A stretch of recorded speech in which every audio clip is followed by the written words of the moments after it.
30 ming koy davlat bosh kinoning 9dan 30 ming koy o'tni bir dükkanımıza geldim. 120 kvadratmetrlik alaydı bir azmi koylar can şokul doğan dükkan mı bu? Onda olap az toxtuma şirketlerimiz sitten dükkanı ben to'liq ko'rsatay. Dükkandan sharoiti yer qaysan chiniq shivsiqliq, hatta o'pirni suv, tok, gaz, pardon tatib dinen bir qilib dükkan mı bu? Qishlanmaysiz, böyle qish o'zimiz o'qosin, sal qishimiz, böyle chiqaldirmash nuqtaga yaldir va xotirjam o'rningiz bor.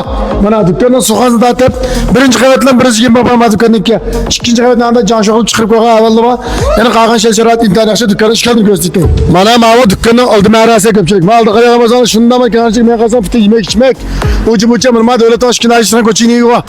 Ben müdok muslim orunken, orun dehşet yadiyken, lekin ma dükkan mağluğunda saçettin baş kesip özgüre bazar.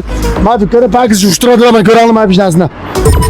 Eğer de güzellik salonu açtım, şirket kıldım ve yaki kütüş kıldım diye kalıp kasalı, içip kasalı tamamen bozgen hem işi maskeldiken töbünden canşo bizek evadım kaylesle onun da kendi meyentirip kasalı nurgu yağdır abin etke. Bana meyentirip de uç buçça bir şey girim kıldan yakın kasalı bozgen, nimş kasalı bozgen onu gelmez kişi çıktan peştakları mağken gilen baket anıttı. Meyadi maks ayrım işkanı kasalı bozgen orunum sıvaken maliye kıllam size işkanı kıllam size nimş kasalı bozgen dükkandan şeraite bekpeçet ma 30 ming kapılgama çınık işini çaplap tamla kaç gitmedi vaqt kelsa köpçülük.